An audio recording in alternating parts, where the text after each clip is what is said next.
Hello everyone, एक बार फिर से स्वागत है आपका अपना यूट्यूब चैनल साइंस गुरु रवि में। गाइज हम पढ़ रहे हैं डाइजेस्टिव सिस्टम अर्थात पाचन तंत्र। गाइज पाचन तंत्र की 4 क्लास कंप्लीट हो चुकी है। ये 5वीं क्लास है। ये बेटा भाग 5 है। अगर आपने ये 4 क्लास नहीं देखी है तो आपको नीचे लिंक डिस्क्रिप्शन में मिल जाएगा, आप जाकर चेकआउट कर सकते हैं। अब बात करते हैं कि पिछली कक्षाओं में अब तक हमने क्या क्या पढ़ा। तो मैं आपको बता दूं, हमने पढ़ा डाइजेस्टिव सिस्टम का इंट्रोडक्शन, जिसमें मैंने आपको बताया कि डाइजेस्टिव सिस्टम होता क्या है, डाइजेशन होता क्या है, डाइजेशन का मुख्य उद्देश्य क्या है, हमारे शरीर में किन किन का पाचन होता है। उसके बाद में साथियों हमने आहार नाल के बारे में पढ़ा। तो गाइज आहार नाल की जो शुरुआत होती है वो होती है भैया माउथ से। किससे? माउथ से, यानी कि मुख से। और बेटा मुख के 3 भाग होते हैं। नंबर 1 पर आता है भैया टीथ, नंबर 2 पर आता है टंग, और नंबर 3 पर आता है सलाइवरी ग्लैंड्स। गाइज दांतों के बारे में हमने पढ़ा कि दांतों का अध्ययन विज्ञान की जिस शाखा में किया जाता है उस शाखा को क्या कहा जाता है, दांतों का जो विशेषज्ञ होता है उसे क्या कहते हैं, दांत कितने होते हैं भैया, दांत कितने प्रकार के होते हैं, उन दांतों का कार्य क्या है, वो सारी चीज़ें, दंत सूत्र क्या होता है, वयस्क का दंत सूत्र क्या है, बच्चों का दंत सूत्र क्या है, और मैं आपको बताऊं दांत की संरचना के बारे में हमने पढ़ा, दांतों के लक्षण हमने पढ़े, जो जो क्वेश्चन आपसे आपके प्रतियोगी परीक्षाओं में पूछे जाते हैं वो सभी चीज़ें हमने जानी। उसके बाद में गाइज हमने भैया जीभ के बारे में पढ़ा। जीभ का मुख्य कार्य क्या है, जीभ की संरचना कैसी होती है, जो कुछ कहानी है गाइज सभी हमने भैया जीभ के बारे में अच्छे से पढ़ा। यानी कि हमने दांतों के बारे में और हमारे जीभ के बारे में दोनों के बारे में पढ़ लिया। इस वीडियो में हम पढ़ने वाले हैं बेटा सलाइवरी ग्लैंड्स, यानी कि लारीय ग्रंथि के बारे में। किसके बारे में? लारीय ग्रंथि के बारे में। तो आप हेडिंग क्या लगाओगे भैया? सलाइवरी ग्लैंड्स, लारीय ग्रंथि। गाइज अगर आपने ये 4 वीडियो नहीं देखे इससे पहले के, प्लीज आपसे रिक्वेस्ट है देख लीजिए, क्योंकि भैया आपको भी ये चैप्टर पूरा अच्छे से समझ में आ जाएगा। अब हेडिंग लगा लीजिए सलाइवरी ग्लैंड्स। सलाइवरी ग्लैंड्स यानी कि हिंदी में कहा जाता है लारीय ग्रंथि। गाइज नाम से स्पष्ट हो रहा है, ऐसी ग्रंथि जो क्या बनाती है? सलाइवा, जो लार बनाती है, ऐसी ग्रंथि को कहा जाता है भैया सलाइवरी ग्लैंड्स, लारीय ग्रंथि। कहाँ होती है? ये भैया हमारे मुंह में होती है। मैं आपको बता दूं साथियों, जो सलाइवरी ग्लैंड्स होती है, जो लारीय ग्रंथि होती है, ये 3 प्रकार की होती है और 3 जोड़ी होती है। हर हमेशा याद रखना है, जो लारीय ग्रंथि होती है पेयर में होती है, यानी कि जोड़े में होती है। और अगर मैं एक जोड़े की बात करूं, एक पेयर की बात करूं, तो एक पेयर होता है बेटा 2। एक पेयर में कितने होती है? 2 होती है। तो देखिए लारीय ग्रंथि कितने प्रकार की है? तो भैया 3 प्रकार की है। नंबर 1 पर बात करें तो पेरोटिड, पेरोटिड सलाइवरी ग्लैंड। एक मिनट रुकना। मैं क्या कह रहा था कि जो लारीय ग्रंथि है बेटा 3 प्रकार की होती है। नंबर 1 पर आता है पेरोटिड सलाइवरी ग्लैंड। ये भैया एक जोड़ी होती है, पेयर में होती है। इसका मतलब क्या है कि इनकी संख्या 2 है। नंबर 2 पर बात करें तो सब लिंगुअल सलाइवरी ग्लैंड, यह भी भैया एक पेयर होती है, यानी कि इसकी संख्या भी 2 होती है। और नंबर 3 पर बात करें बेटा तो सब मैंडिबुलर सलाइवरी ग्लैंड, ये भी भैया एक पेयर होती है, एक पेयर होती है, यानी कि इसकी संख्या भी 2 होती है। पहले मुझे ये बताओ, ये कहानी आपको समझ में आई या नहीं है? अभी तक मैंने सिर्फ आपको इतना बताया है कि जो सलाइवरी ग्लैंड है साथियों, जो लारीय ग्रंथि है वो लार बनाती है। 3 प्रकार की होती है, 3 जोड़ी होती है। नंबर 1 पर आता है पेरोटिड सलाइवरी ग्लैंड, एक जोड़ी होती है। इनकी संख्या 2 होती है। सबलिंगुअल सलाइवरी ग्लैंड्स एक पेयर होती है, 2 होती है, कहने का मतलब एक जोड़ी होती है, संख्या में 2 होती है। सब मैंडिबुलर सलाइवरी ग्लैंड्स मैं आपको बता दूं ये भी एक पेयर होती है, यानी कि भैया इनकी संख्या भी कितनी होती है, 2 होती है। अब आपसे क्वेश्चन पूछा जाता है कि सबसे बड़ी लारीय ग्रंथि कौन सी है। कौन सा क्वेश्चन पूछा जाता है कि भैया सबसे बड़ी लारीय ग्रंथि, सबसे बड़ी लारीय ग्रंथि कौन सी है। तो बताओ साथियों सबसे बड़ी लारीय ग्रंथि कौन सी है,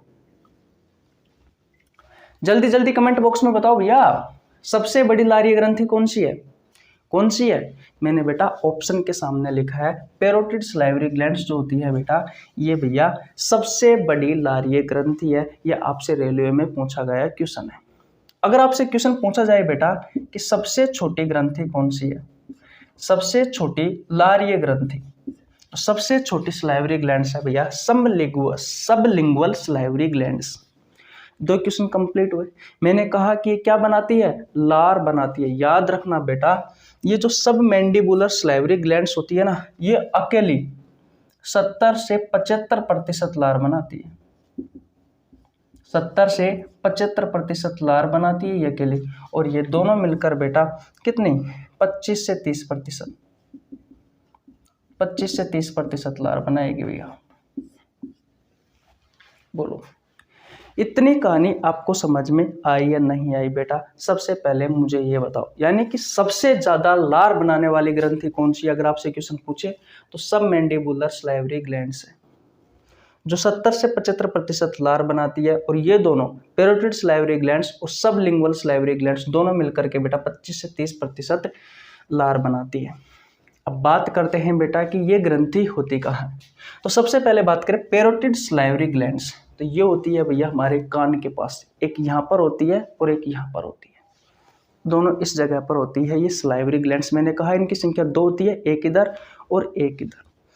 बेटा ये सबसे बड़ी होती है, मैं आपको बता दूं ये पैरोटिड सलाइवरी ग्लैंड्स। इतनी बात क्लियर है, ओके। नंबर 2 पर बात करते हैं सब मैंडिबुलर सलाइवरी ग्लैंड्स। गाइज आपने मैंडिबल बोन का नाम सुना होगा। मैंडिबल बोन होती है बेटा अपने निचले जबड़े की जो अस्थि होती है उसे मैंडिबल बोन कहा जाता है, और मैग्जिला बोन कहा जाता है ऊपरी जबड़े की अस्थि को। और निचले जबड़े की जो अस्थि होती है बेटा ये एक ही होती है, और इसके नीचे 2 होती है, एक इधर और एक इधर। कौन सी, सब मैंडिबुलर सलाइवरी ग्लैंड्स। ये भैया 2 होती है, एक इधर होती है और एक इधर होती है। इतनी बात क्लियर है। तो अगर आपसे क्वेश्चन पूछे कि सब मैंडिबुलर सलाइवरी ग्लैंड्स कहाँ पर होती है, तो निचले जबड़े के नीचे होती है भैया, एक यहाँ पर और एक यहाँ पर 2 होती है, यानी कि एक जोड़ी होती है। इतनी बात समझ में आ गई, ओके। तो मैं लिख देता हूं ये होती है बेटा कान के पास, ये कान के पास होती है,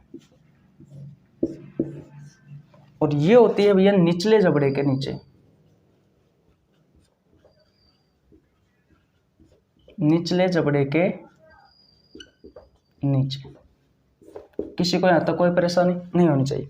अब बात करें सबलिंगुअल सलाइवरी ग्लैंड्स की, तो ये कहाँ होती है, तो ये हमारी जीभ के नीचे होती है, यहाँ पर एक यहाँ और एक इधर, दोनों तरफ होती है। ये होती है भैया जीभ के नीचे।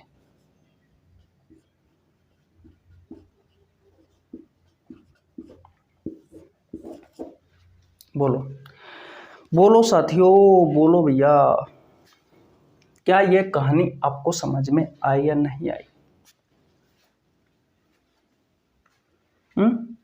एक बार और रिवीजन करवाया जाए। देखिए हम पढ़ रहे हैं बेटा सलाइवरी ग्लैंड्स यानी कि लारीय ग्रंथियों के बारे में। ऐसी ग्रंथि जो लार बनाती है वो होती है भैया लारीय ग्रंथि यानी कि सलाइवरी ग्लैंड्स। ये 3 प्रकार की होती है और भैया हर हमेशा ये जोड़े में उपस्थित होती है। नंबर 1 पर आता है पैरोटिड सलाइवरी ग्लैंड्स, एक पैर होती है यानी कि इनकी संख्या 2 होती है। ये बेटा सबसे बड़ी है और ये हमारे कान के पास होती है, एक यहाँ होती है और एक यहाँ होती है। इतनी बात क्लियर है। नंबर 2 पर आता है सबलिंगुअल सलाइवरी ग्लैंड्स, ये भी एक पैर होती है यानी कि इनकी संख्या 2 होती है। ये सबसे छोटी होती है और हमारी जीभ के नीचे होती है, एक यहाँ पर और एक यहाँ पर। इतनी बात क्लियर है, ओके। आवाज कम कर। नंबर 3 पर बात करें तो सब मैंडिबुलर सलाइवरी ग्लैंड्स यानी कि ये हमारा जो निचला जबड़ा होता है बेटा इसके नीचे होती है यहाँ पर, एक यहाँ पर और एक यहाँ पर, ये वाली। ये भी एक पैर होती है यानी कि इनकी संख्या 2 होती है। सबसे बड़ी लारीय ग्रंथि कौन सी है? पैरोटिड सलाइवरी ग्लैंड्स है। सबसे छोटी लारीय ग्रंथि कौन सी है? तो सबलिंगुअल सलाइवरी ग्लैंड्स है। ये जो सबमैंडिबुलर सलाइवरी ग्लैंड्स होती है, जो निचले जबड़े के नीचे होती है बेटा, ये 70 से 75% लार बनाती है। 70 से 75% अकेली भैया, और 20 से 25% ये दोनों बनाती है। इतनी बात क्लियर है? यहाँ तक बात क्लियर? किसी को कोई डाउट नहीं होनी चाहिए। अब बात करते हैं बेटा कि हमारी लार में, सलाइवा में होता क्या क्या है। तो देखो, जो पुरानी एनसीईआरटी है वो कहती है कि भैया 90 से 95% इसमें क्या होता है? जल होता है, यानी कि वाटर होता है। और जो न्यू एनसीईआरटी का डाटा है वो ये कहता है कि 99% भैया इसमें जल होता है। आपने देखा होगा जो हमारी लार होती है बेटा, वो उसमें चिकनाट होता है, चिपचिपी सी होती है, यानी कि उसमें क्या होता है? म्यूकस होता है, एक चिपचिपा पदार्थ होता है म्यूकस, जिसे आप श्लेष्मा कहते हो। और इसी श्लेष्मा के कारण बेटा हमारे जो लाल है उसमें भैया चिकनाट होती है, यानी कि वो चिपचिपी होती है। चिपचिपा पदार्थ ये होता है म्यूकस श्लेष्मा। इतनी बात क्लियर है? इसमें भैया मिनरल्स होते हैं, यानी कि खनिज तत्व होते हैं। कौन कौन से? जैसे कि सोडियम हो गया, पोटेशियम हो गया, क्लोरीन हो गया, जिंक हो गया, ये सभी होते हैं भैया मिनरल्स। बोलो, यहाँ तक किसी को कोई परेशानी है क्या? नहीं होनी चाहिए। और बेटा ये होते हैं सभी 1% में, अगर नई एनसीईआरटी डाटा के अनुसार देखें तो। और पुरानी एनसीईआरटी डाटा के अनुसार देखें तो आप कह सकते हो कि 5 से 10% होता है। और भैया लार में एंजाइम भी होते हैं। हमारी जो लार होती है, इस लार में क्या होते हैं? एंजाइम होते हैं। 2 एंजाइम होते हैं बेटा, ये भी इस 1% में ही आते हैं। अब कौन से एंजाइम है और उन एंजाइमों का कार्य क्या है बेटा, वो अब हम अगली क्लास में पढ़ने वाले हैं। अगली क्लास में नहीं, अगली स्लाइड में पढ़ने वाले हैं, सॉरी। तो बोलो, इतनी सारी कहानी आपको समझ में आई या नहीं आई? 90 से 95% क्या होता है? जल, वाटर, पानी, पुरानी एनसीईआरटी डाटा के अनुसार। और नए एनसीईआरटी डाटा के अनुसार 99% होता है।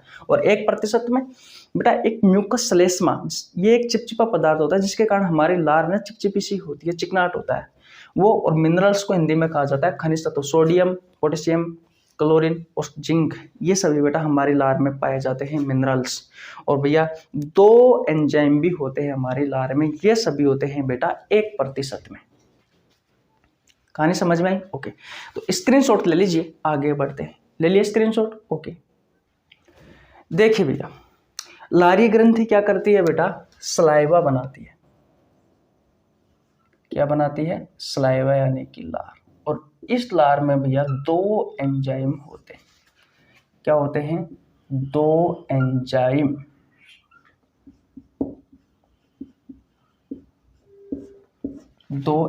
होते हैं।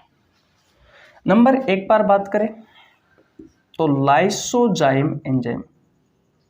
लाइसोजाइम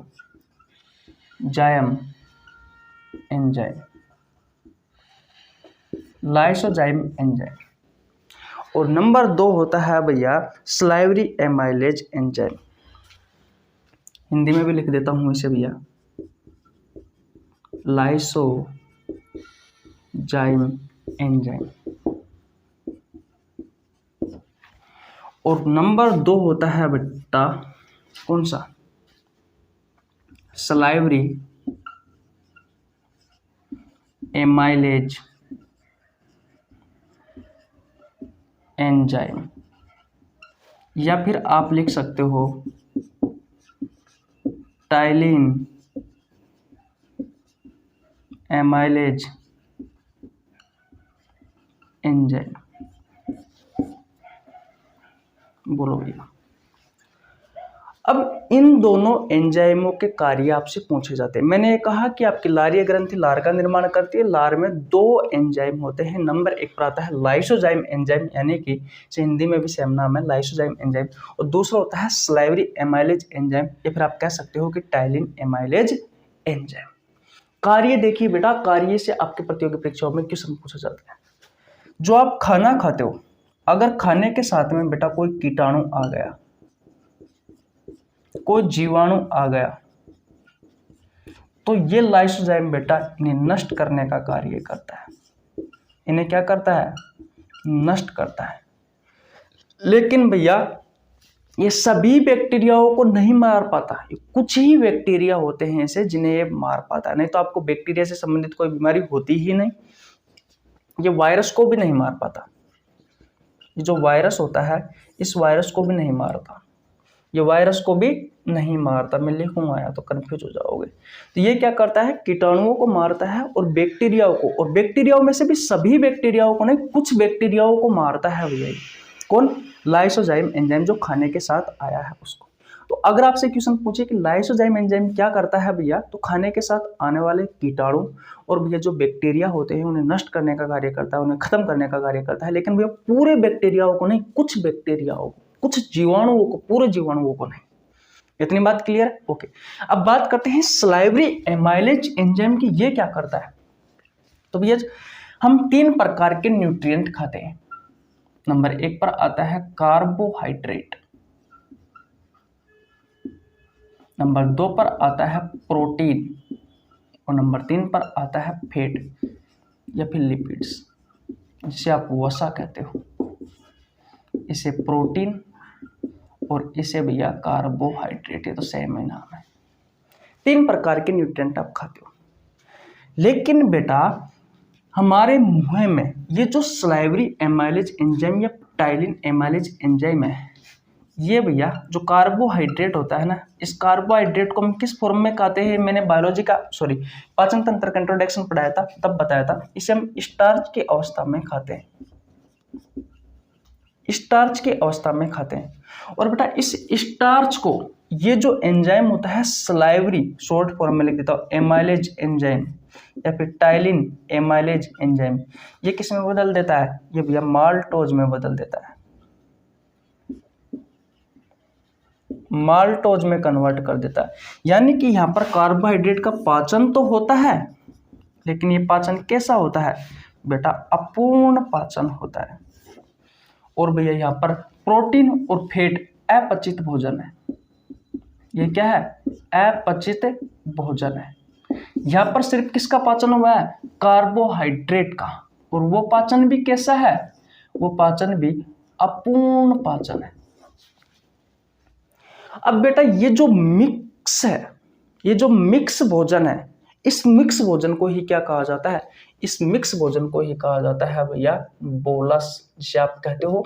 आपसे आपके प्रतियोगी परीक्षाओं में क्वेश्चन पूछा जाता है कि भैया मुंह में जो खाना होता है उसे क्या कहते हैं, तो आप कहोगे भैया बोलस। और ये बोलस होता है, ये भैया कार्बोहाइड्रेट का तो अपूर्ण पाचन होता है, नहीं कार्बोहाइड्रेट का पाचन होता है, स्टार्च माल्टोज में कन्वर्ट हो जाता है। लेकिन बेटा माल्टोज भी आगे जाके टूटता है, कहाँ पर? स्मॉल इंटेस्टाइन में टूटता है, वहां हम आपको आगे पढ़ाएंगे। तो कार्बोहाइड्रेट का पाचन तो होता है लेकिन अपूर्ण होता है, प्रोटीन और वसा का बिल्कुल भी पाचन नहीं होता है यहाँ पर। और ये जो मिक्स है, क्योंकि भैया लार भी है, देखो आपके दांतों ने क्या किया, भोजन को काटा, भोजन की कटिंग की, छोटे छोटे टुकड़ों में भोजन को पीसा और भैया लार के साथ में मिला दिया। ठीक है। जीभ क्या करती है भैया? जीभ मुख की सफाई करती है, भोजन को निगलने में सहायक होती है, ताप नियमन में सहायक होती है और बोलने में सहायक होती है। तो लार भी मैंने आपको पढ़ाया था, जीभ भी आपको पढ़ाया था।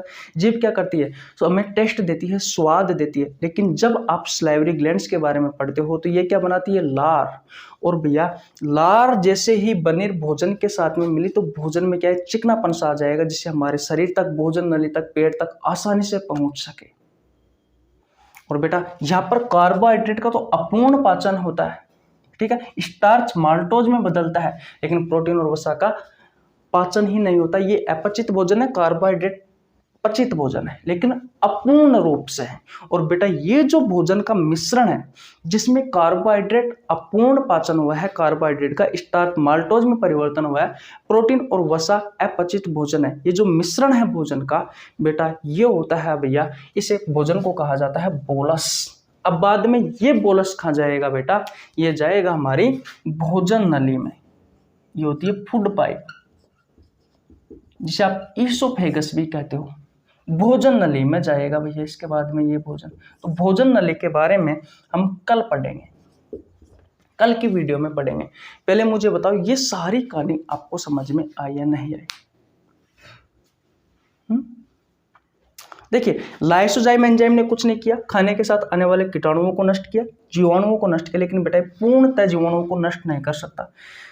अगर ये पूरे जीवाणु को ही नष्ट कर देता, पूरे जीवाणु को ही खत्म कर देता, तो हमें जीवाणु से संबंधित कोई बीमारी होती ही नहीं। और ये वायरस को तो बिल्कुल भी नष्ट नहीं करता, इसलिए तो वायरस बढ़ता है, वायरस से बीमारी तुरंत होती है हमें। नंबर 2 पर बात करते हैं सलाइवरी एमाइलेज एंजाइम या टाइलिन एमाइलेज एंजाइम। ये क्या करता है? 3 प्रकार के न्यूट्रिएंट खाते हैं, कार्बोहाइड्रेट, प्रोटीन और वसा, या लिपिड्स या फैट कहते हो। तो यहाँ पर ये कार्बोहाइड्रेट को हम स्टार्च के फॉर्म में खाते हैं। कार्बोहाइड्रेट किस में होता है? गुड़, चीनी, शहद, मिठाइयाँ, जूस, फल, रोटी, चावल, आलू, ये सभी बेटा कार्बोहाइड्रेट के अच्छे स्रोत हैं। इनको हम स्टार्च के फॉर्म में खाते हैं। और ये जो एंजाइम होता है ये स्टार्च को माल्टोज में कन्वर्ट कर देता है। लेकिन बेटा आगे जाकर छोटे हाथ में जाकर माल्टोज भी टूटता है, किस में? ग्लूकोज में टूटता है। वो आगे पढ़ाएंगे बेटा किस में टूटता है किस में नहीं टूटता, वो आपको ध्यान नहीं रखना है अभी। पाचन तो है लेकिन अपूर्ण पाचन हुआ है, प्रीस्टार्च को माल्टोज में कन्वर्ट करने में ही सहायक होता है। आपसे क्वेश्चन पूछा जाएगा टाइलिन एंजाइम में, टाइलिन एमाइलेज एंजाइम क्या करता है? तो भैया स्टार्च को माल्टोज में कन्वर्ट करने में सहायक होता है। इतनी बात क्लियर है? तो भैया प्रोटीन और फैट ये अपचित भोजन है, और जो कार्बोहाइड्रेट है इसका पाचन तो है लेकिन अपूर्ण रूप से होता है। और भैया ये जो लार है ये आपके भोजन के साथ मिल जाए, क्योंकि भोजन पीस दिया किसने? दांतों ने। जीभ जो लार है बेटा ये भोजन के साथ मिल चुका है। अब बेटा ये जो मिश्रण है भोजन का इसे बोला जाता है बोलस, और ये बोलस जाएगा बेटा फूड पाइप में। तो कल के वीडियो में हम पढ़ने वाले हैं भैया फूड पाइप के बारे में। तो आज यहीं तक रखते हैं। कैसी लगी आपको वीडियो? अगर वीडियो अच्छी लगी हो तो वीडियो को लाइक कर देना, चैनल पर नया तो चैनल को सब्सक्राइब कर लेना, बेल आइकन को प्रेस कर लेना, जिससे आपके पास हमारी वीडियो का नोटिफिकेशन टाइम टू टाइम पहुंच सके। मिलते हैं गाइस नेक्स्ट वीडियो में, तब तक के लिए जय हिंद, जय भारत, राम राम। स्क्रीनशॉट नहीं लिया तो स्क्रीनशॉट ले लीजिए। मिलते हैं कल किसी नेक्स्ट वीडियो में, तब तक के लिए बाय बाय।